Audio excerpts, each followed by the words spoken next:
J'ai participé hier soir à un café Théo, animé par Jean-Luc Berlet et par Yves Massé, au centre Barreau, à l'espace Barreau. Et on a parlé, en ce 19... alors, ça s'appelait le shintoïsme et ses avatars contemporains. Alors, je trouvais que cette conférence était extrêmement instructive parce que les similitudes et les analogies avec le judaïsme sont assez frappantes.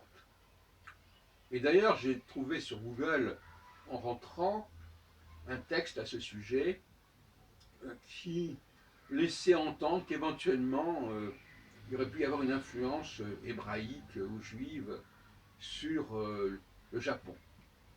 Ce qui remonterait évidemment à très très loin. Mais ce qui me frappe surtout, vous savez, c'est le phénomène des influences, que parfois, celui qui a été influencé a conservé des éléments qui ont disparu chez celui qui l'a influencé. Parce qu'il a cristallisé un certain état d'évolution, il a bloqué là-dessus, quelque part, alors que celui qui a évolué, lui, et qui l'a marqué, eh bien, il a continué à fonctionner, il a continué à évoluer, et donc finalement, il a pu évacuer des choses, qui sont d'ailleurs regrettablement évacuées, que celui qui a emprunté aurait conservé. Alors, premièrement, le shintoïsme, qui est la religion plus ou moins officielle du Japon, même s'il y a des éléments bouddhistes qui jouent, notamment lors des cérémonies funéraires, c'est ce qu'on nous a expliqué. Ce shintoïsme, il met le Japon, il considère le Japon comme un peuple élu. Peuple élu, on pense évidemment aux Juifs. Deuxièmement, il a le culte des ancêtres. On dirait que les Juifs n'ont pas le culte des ancêtres. Et si, ils ont le culte des ancêtres d'une certaine manière, puisque lorsqu'on répète toujours que Yahvé est le Dieu d'Abraham, Isaac et Jacob, qui sont quand même les ancêtres. Et les ancêtres ont une place dans le Pentateuque quand même significative, qui sont une préhistoire de la sortie d'Égypte.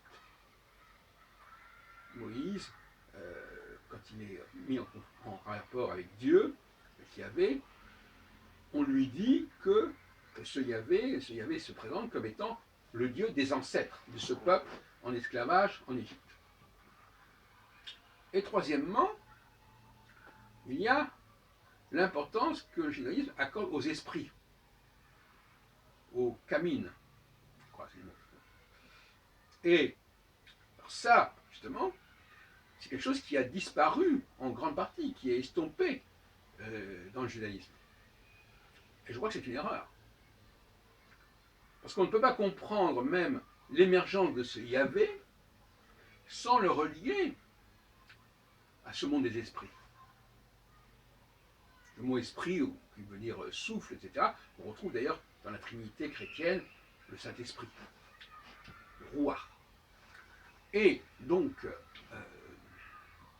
moi, ma théorie, c'est que Yahvé n'a rien à voir avec Elohim.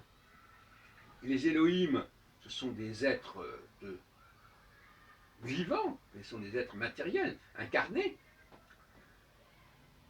qui ont une compétence, qui ont une capacité technologique de travailler la matière, alors que Yahvé appartient au monde astral, au monde des esprits.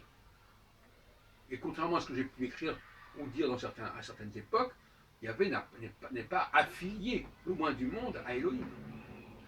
Il n'est pas la création, il n'est pas l'émanation d'Elohim.